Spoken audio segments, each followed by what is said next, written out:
name is Lydia Michael, and I'm the president and owner of Blended Collective. We're a multicultural marketing and brand consultancy based here in Detroit.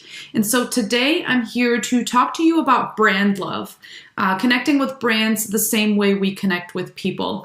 And the entire idea really came about when I was working at L'Oreal a few years back and was working on a project with them to relaunch one of their hair care brands, which is Fructis. You probably all know the green shampoo bottles. And so since inception in 1998, that brand was supposed to be relaunched and rebranded for the first time in the German hair care market. And so all of that entire concept and that idea of the relaunch was supposed to be based on the concept of brand love. And so that's really when I became obsessed with the idea of brand love and how we as human beings connect with products and brands really in the same way that we connect with people. And so when I was building Blended Collective at the time, I knew that I wanted to also build something that people loved and that they believed in, even if they didn't have a reason to be our client. And so I wanted to build a brand that people could self-identify with. And so we did that based on our core values of authenticity, culture, and diversity. And so the phrase that Blended Collective is built on and that really is integrated into our DNA is that we connect with brands the same way we connect with people. And that is our topic today here as part of brand love and to support that concept in the world of emotional marketing.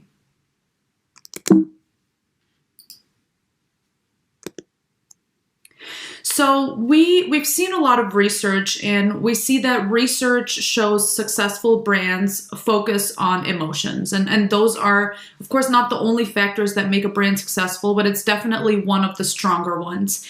And as we get started today, I really want you to be able to take away some of the key factors as to what defines brand love, but also some of the strategies that you can integrate into your brand and your business. So regardless of whether you're a business owner tuning in today, or you work for a brand and you're a manager or leader or in some sort of capacity are associated with a brand and company where you are responsible for driving marketing and making sure that the brand resonates with the consumer, this is for you today.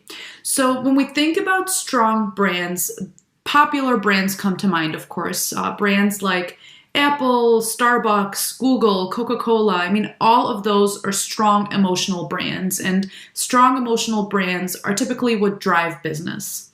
So when you look at marketing in the traditional sense, you see that brands were built to, to not really cater to people from the get-go, but they were built not with the consumer in mind. And so over time, of course, marketing has evolved, and we've really become a part of a more customized process, a more tailored process where everything that is built, whether it's a product or service, is built with the consumer in mind, wanting to reach a specific target group or target audience. And so brands really now need to focus on who their target audience is. And of course, they're spending millions of dollars to gather research and consumer behavior and data in order to enhance the reach to their audiences. So we really now create content based on what's needed and what's wanted. So understanding what today's consumers desire allows us to position our brand in a way that allows for emotions to be awakened. So we as brands or businesses can start to build a connection with those consumers.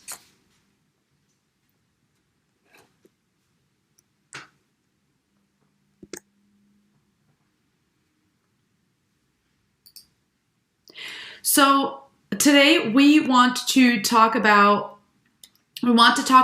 three different things. One thing here is, what is brand love? What does that even mean? It sounds, attractive in the marketing world, but what is brand love and why does it matter? The next thing is, what do consumers actually desire in brands? We all have ideas as to what our consumers are looking for, but what does research show? what does a consumer want from a brand, and how can we better deliver on that? And then last but not least, I do want to introduce a few different elements and strategies for an emotionally engaging brand. And so I will go ahead and share those, and that's where you'll probably be able to take some things away that you can incorporate into your brand.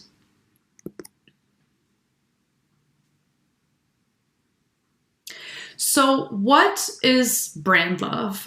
We have a good number of business owners here today, I'm sure, and regardless of what industry you're in and what role you play, again, understanding the connection between your consumers and the brand is really vital. So as we dive into the concept of brand love today, there will be other terms that will come up that of course are also important, but they're all a little different. So when we talk about brand liking, brand attachment, brand equity, all of that plays a role when it comes to brand love. So think of brand liking as the first step in a relationship. So a lot of times when we talk about brand love, we compare that to the concept of being in a relationship, because that's kind of how brand love came about. And then the concept for brand love really stemmed from that. So the more you like somebody and the more you get to know them and they compliment you, you start to also become attached to them. And so that starts to define the concept of brand attachment. And at some point down the road, you fall in love with your partner, and you do this in a very similar fashion when you're engaging with a brand, and you end up spending money on that brand and you support that brand in a lot of different ways, especially nowadays with social media. Purchasing the brand, of course, is one step and one sign of support, but also just being active on social media and engaging with the brand and commenting and liking and all of those things that I'm sure you all do across the board. So when brands are able to achieve the level of brand love, it really opens the door to a lot more. It opens the door to a brand being strengthened, but also a brand, being able to reach loyalty at some point. And so all of those things eventually lead to profit. They lead to sales in a business. And so people don't just care about a specific product or service any longer. They're really attached to your brand, and they're in love with your brand. And so you're building brand equity in the long run. And when we talk about brand equity, it really reflects it's the commercial value that derives from the consumer perception of your brand. So whatever people associate with your brand, those brand perceptions that they hold about your brand and the product, those are really strong, and those essentially make up your brand equity. So let's just say a product is released and you're not a big fan of it, but you're still able to support the brand because the brand as a whole stands for what you stand for, perhaps, or it represents your characteristics and your personality traits. And so the brand is something that is recognizable, it's memorable, it can be reliable, and superior in quality, for example.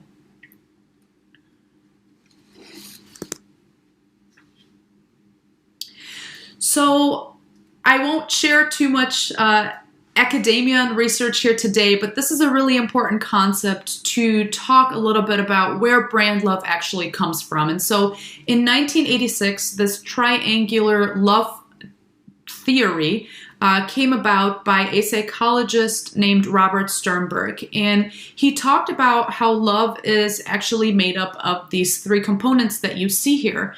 And we talk about intimacy, passion, and commitment, and those are the things that are important in that concept. That's really what defines that. And so these components, after a while, were then translated into the concept of brand love. So when we talk about people, we look at intimacy, passion, and commitment, but as we look at brands, those things translate, as you can see here. And so this type of love entails characteristics for a brand. It shows the attachment to a brand. positive brand evaluations and emotions. And of course, at the end, it's kind of like a love declaration towards the brand. And so the most important concept that I want to stress here today when you talk about brand love is the concept of 1, self-identification, and 2, self-reflection.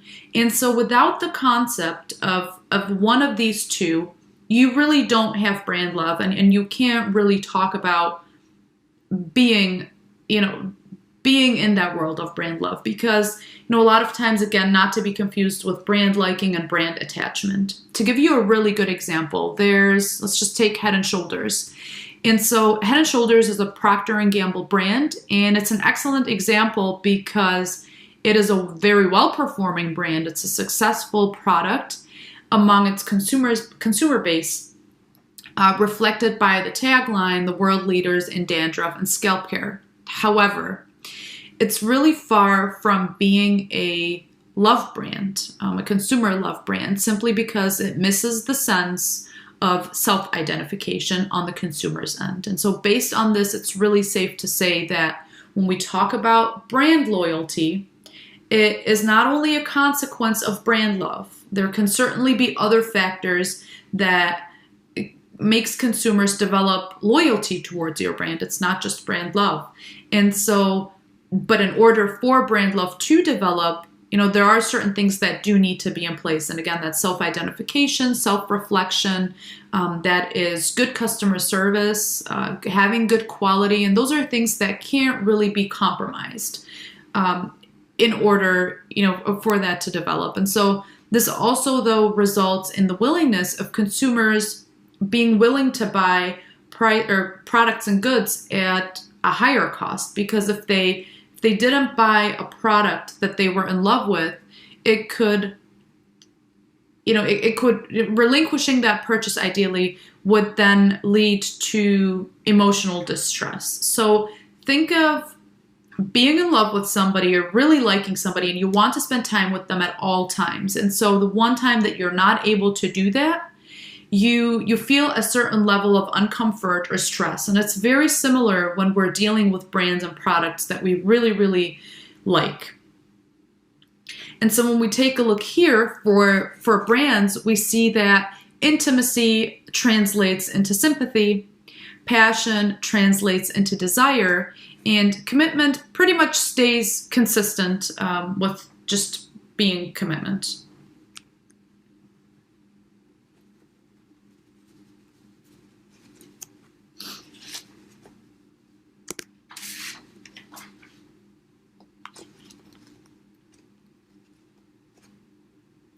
All right, now taking a look here at what brand love is. And so there are a lot of emotional benefits to brand love. You see them here. I don't need to repeat them, but just take a quick look and familiarize yourself with what those emotional benefits are. There are things like having a history of relationship with that brand, having a really engaged, just being really engaged and interactive with certain brands, the investment of time, money, and energy that you put into a brand, and wanting to be close to a brand, for example. And so those are all things that, when looking at all of these, they all indicate how loyalty is created, it's measured, and of course it's maintained.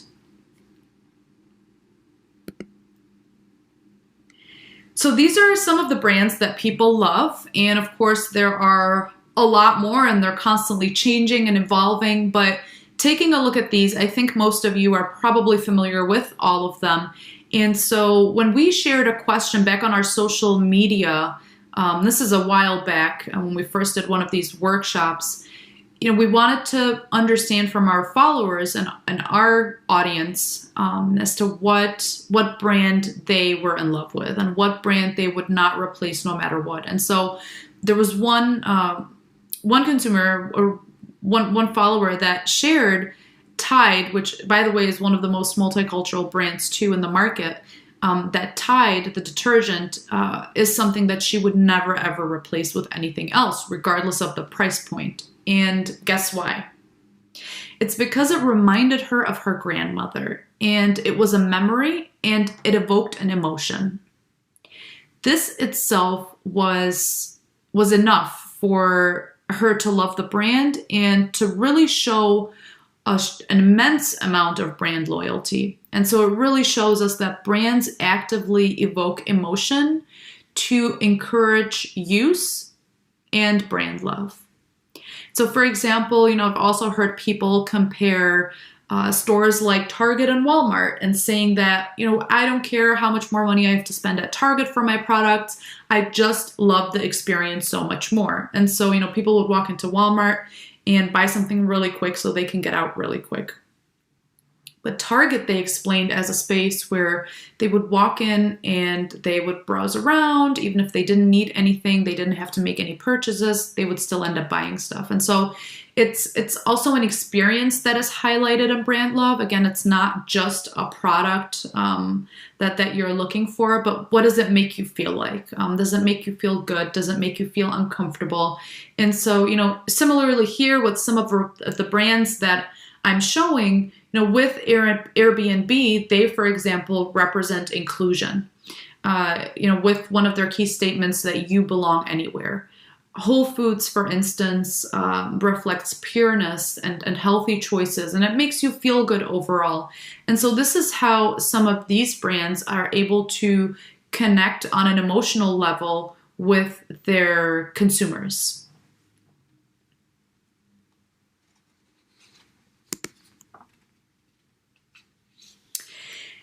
And so taking a look at what consumers desire in a brand, there have been several studies that were done to really show us what the drivers are of brand love. And you see some of them here. And so people really wanted to feel happy when they use a brand. They feel connected when they use a brand, and they really feel like certain brands are a part of their life. And so when we take a look at these, there is still one relevant factor outside of all of them. And it really beats all three of these. And the number one reason why people emotionally connect with a brand is that it inspires them. And so looking at that, it really supports the concept of how consistent emotional connections with consumers are at the heart of what modern brands do. And a lot of times that is achieved in different ways. So one of them, of course, is storytelling, and we'll get to that later when we talk about the different elements. And consumers want brands that have purpose and that have meaning, and again, they want to be inspired. There was another study that was done based on a survey of 5,000 people done by Momentum Worldwide Research, and that one placed, similarly to this, but a little bit different. That one, the drivers were, one, provides consumers with something useful, so the brands actually deliver value in that sense. It makes consumers' lives easier, and it also makes them happy.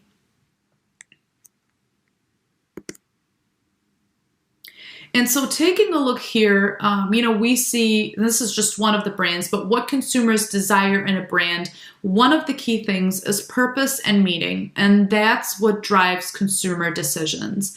And I've chosen one of really popular brands in the market space, and a very unique brand is Patagonia, because they really stand for something, and they have not reverted their purpose through their marketing. They really have been purposeful from day one, and that is reflected not just in the products they offer, but also in their services and the way they act all around. I mean, when you look at their communication and you look at their marketing, again, consumers want brands with purpose and meaning. They want to be inspired.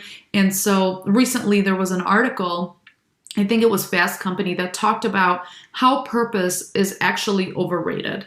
And that is especially the case for the younger generation. So when we look at millennials and we look at the Gen Zs, sometimes companies, I think, try too hard to be purposeful, and it can almost seem like an ad gimmick when they are looking to do that. Just similar to how companies check off a box for diversity, just wanting to be able to do that, but not really being genuine and authentic. And so with this here, you really have to be genuine. You have to be authentic in your approach. And Patagonia is one of the best examples that has actually done that.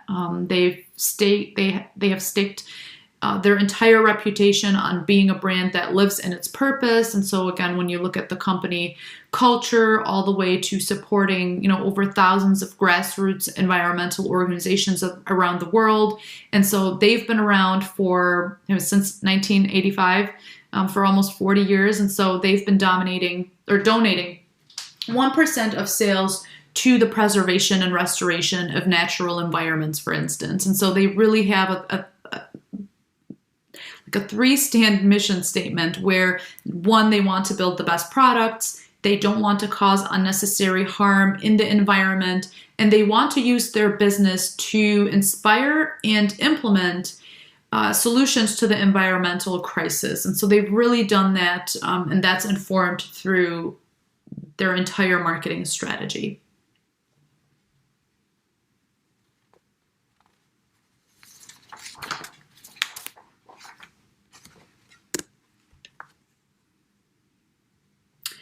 So taking a look here, another thing is also having more experiences over material things. I know I briefly mentioned that earlier when I gave the example of Target and Walmart.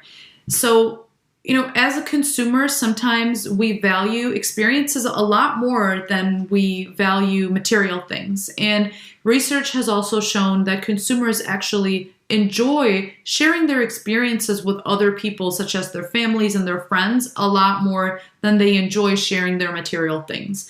And so experiences are really about what they do for you, what they do in the future, and how they can actually become you. So the value of experiences really goes a long way. And this, again, this was also shared in that same research I mentioned earlier. When we also think about the Coca-Cola brand and their Share a Coke campaign, and that's one of our strategies and elements. I'll talk a little bit more here shortly, but it's also about connecting and having those experiences with other people. And for those of you who don't remember, again, that was that campaign that Coca-Cola had for a really long time. I think it started in 2014, where they had different names. You could find your name on a Coke bottle, and at some point you could even customize that by going online and printing a label for your own Coke bottle.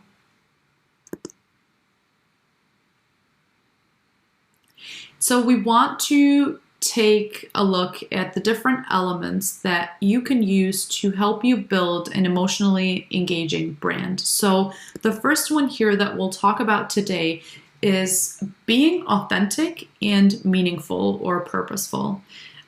Your brand a lot of times, so again, if you're working for yourself, if you have your small business, it works in that sense, but it also works if you're working for a brand and you're in the marketing space and you're looking to create those connections between the brand and the audience. And so, think of the brand you're working with or your own brand always as an extension of yourself that really takes on your voice.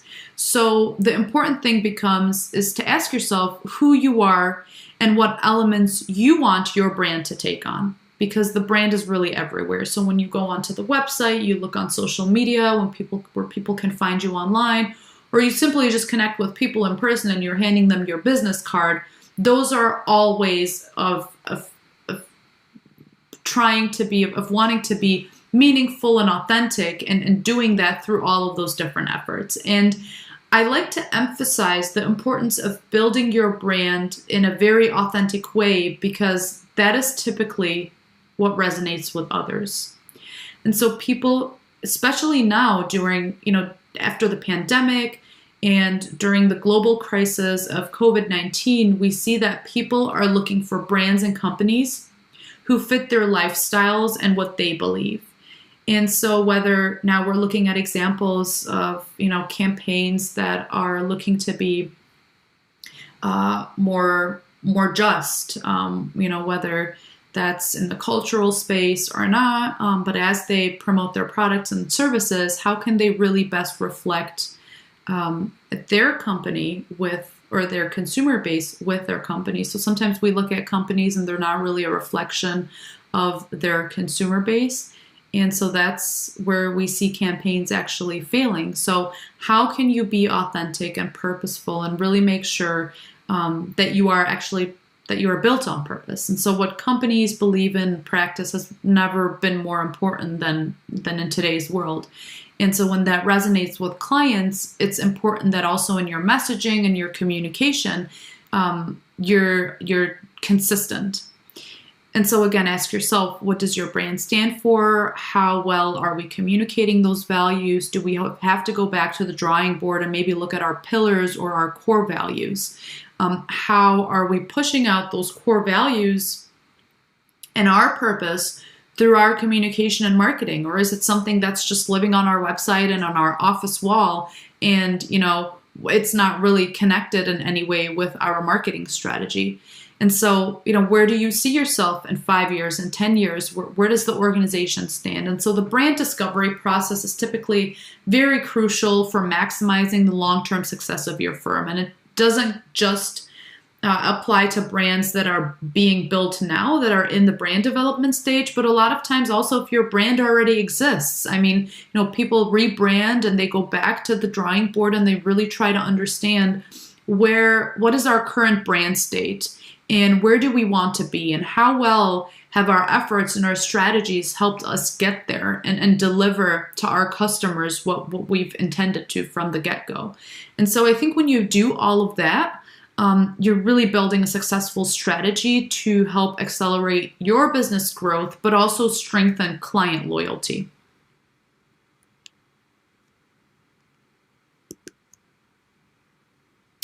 And the other thing here is actually building trust, honesty, and proximity. And one of the really good examples is Haribo, which is a gummy bear brand from Germany. And this brand, of course, there are a lot of other examples, and I have another one here from the food and beverage industry, but I find that the food and beverage industry has a lot of great examples when it comes to brand love. So if you're looking for other similar brands that have done,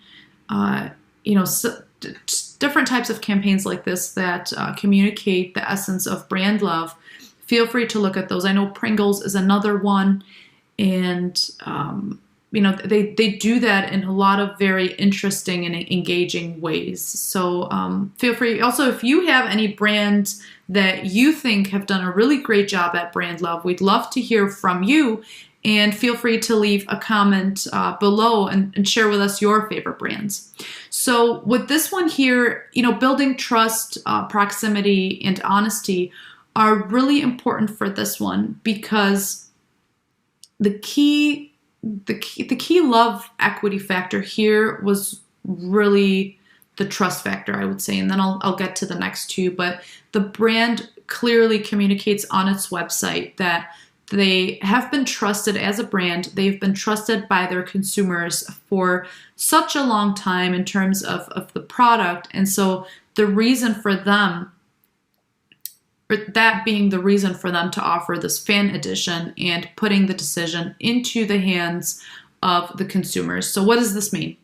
Haribo went ahead and still create, as far as I know, a fan edition of their product once a year. And what they do is they allow their consumers to select their favorite flavors over a period of 6 weeks. And they then choose the most voted flavors that actually become the fan edition, and consumers are able to buy this product in the market.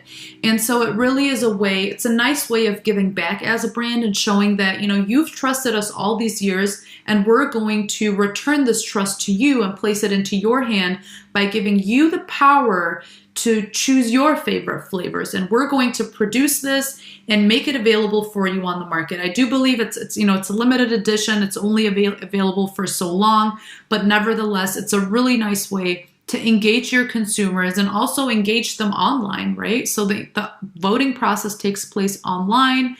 They go into the store, they purchase the product, and so there's a great connection too between online and offline efforts when it comes to this. And, aside from this, of course, just having the concept of proximity, the concept of closeness to your consumer that you're automatically building when your consumer trusts you, and having that level of transparency and honesty, I think is what makes the brand be loved, and to have that loyalty between the brand and the consumer. Now, granted, if Haribo did not have an initiative like this in place, would less people buy Haribo? Probably not, because they like it and there are other factors that lead to brand loyalty and that strengthen brands, if you remember from earlier. But those are things to continuously engage your fans, to keep your consumer base, and to just, make sure that you are building that brand equity over the long run. And so here's actually another one, and this is Kinder Regal, the chocolate, which is a really cute example, I think, because the brand characters are what trigger the emotions of love between each other, and that is what that is the way proximity is communicated here, and the closeness. And so the main two ingredients are Mr. Chocolate and Mrs. Milk, and they are displayed across all online promotional efforts. So when you go into the store, and this is an older example, so I'm not sure that they're still using these specific characters, but it's a really good example because you see that the emotions are actually translated through characters of the brand, characters that represent the brand, and especially here the ingredients.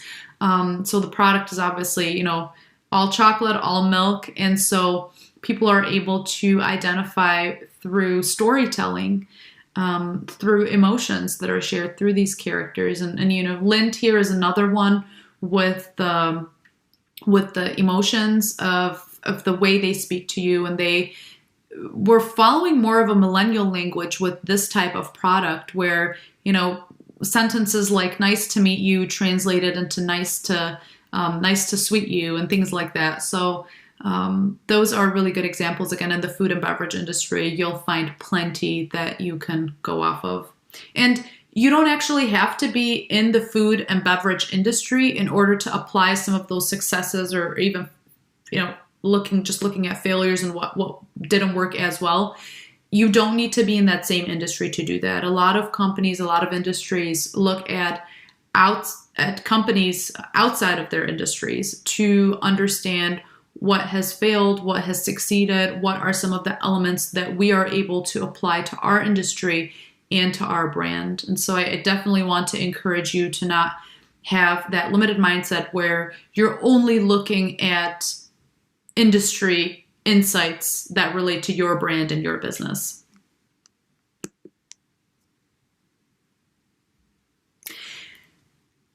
Taking a look here at personalizing experiences is another way of emotionally engaging your brand with your consumer. And again, this example here was a campaign that launched in 2014 by Coca-Cola that was Share a Coke campaign, where people were looking all over the stores for their bottles with their names on. And that was such a successful campaign, actually the most successful campaign in the history of Coca-Cola, for a few different reasons. The brand was able to connect to consumers on a very personal level, and the level of self-expression was a strong motivator here in the success of the campaign. So remember, when we talked about brand love, we had emphasized the concept of self-identification and self-reflection. And that's kind of what is the case here, is finding ways of keeping your consumers engaged. And so when this first started, I think there were about 250 names available. And over time, the campaign was so successful that Coca-Cola kept expanding the name availability for this campaign. So I think they went from 250 to 1,000. And then, it also pushed you to create social media content and share your photos and stories using the hashtag ShareACoke. And so here's another one. Our last one for today is telling stories to connect with consumers. And so we don't have enough time to look at this video here, but I do want to encourage everybody to go onto YouTube and look up this example and just take a look at how this brand was able to connect with people through their commercial, through storytelling, through emotions. There are a lot of other examples too, of course, when it comes to those types of commercials. Take a look at Potbelly. They have their happy video or happy campaign to engage people, and those are ways where brands are really finding ways to extend their emotional engagement when it comes to marketing and consumer connections.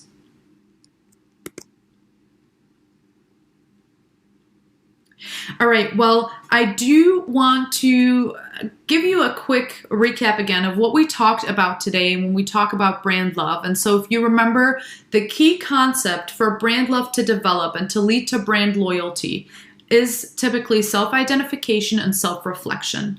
The concept of seeing yourself in a brand, whether it's through different characteristics, different personality traits, different things you're looking for, you're able to find them again in the brand you're purchasing and supporting. Quick reminder, brand loyalty is possible without brand love. So I don't want everybody to think that if they don't have brand love, they are not going to succeed. That is not the case. But again, brand love is something that does push your brand for additional emotional engagement and really encourages brand use and brand support, which in the long run does lead to strengthened brand equity, brand loyalty, and that does translate into profit. So brand love is really important to consider for your brand. And we do see, we saw that research shows us a lot of the successful brands are actually built on emotion. So whether you're looking at how authentic and purposeful they are in their efforts and how they are translating their core values and their emotional benefits is what we looked at, how they translate that into their marketing strategy in order to really connect with their consumer and their brand. That is really the key here. And so when it comes to consumers desiring different things, is, happiness, trust, and proximity. Those were the three things that we looked at where consumers feel really encouraged to use a brand and to support a brand. But the number one thing was that they want to feel the sense of inspiration, is how can a brand inspire me? How can I be my better self through identifying with a certain brand? And then last but not least, the 4 elements to brand engagement. And so again, you want to be very genuine and very consistent. Of course, you're authentic and purposeful in the way you build your brand, you rebrand, or the way you are continuing to market your brand. Ask yourself how you can do that by being true to your own brand and to your own business, but still creating that sense of purpose, and that allows consumers to connect with you on that level. And then 2 is building trust, honesty, and proximity. So if you remember those examples from the food and beverage industry that are really able to create that closeness and that transparency with their consumers, those brands really go a long way because it creates that level of trust and wanting to spend money on that brand. And then personalizing experiences, which was the example of the Share a Coke campaign, for instance, is that a lot of times we value experiences a lot more and over material things too. We do enjoy sharing what we experience, whether it's a vacation that we go on or we go out for a nice dinner with friends at a new restaurant. Those are things that we really enjoy sharing with our friends and family over, a new phone purchase, for instance. And then last but not least, telling stories to connect. So, again, one of the examples was the food and beverage industry. Take a look at the Wrigley commercial that really does a good job at showing how the product is marketed in a way through storytelling and how characters are used to communicate those emotional benefits and really create that emotional engagement for everyone. So I hope it's helpful for you. I hope you enjoyed the concept of brand love and learning a little bit more about this, and definitely taking some of these learnings and applying them to your brand. So if you do that, or if you're already doing that, we want to hear from you. So feel free to leave a comment below and share with us how you're doing that. How have you succeeded? What maybe hasn't worked as well, and give us some thoughts into your process.